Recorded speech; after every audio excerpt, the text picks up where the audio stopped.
tengok orang cadangkan berita pelihara lembu bawah. Taita aku pergi kan. Sampai gubernur pegang pembangunan untuk pelihara sapi dan sapi susu. Anak piuh lah. Sapi susu.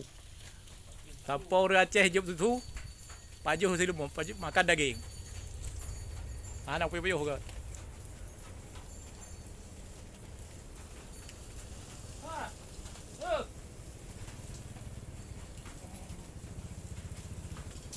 Kamu ini dia kata lembu dalam jangan ada.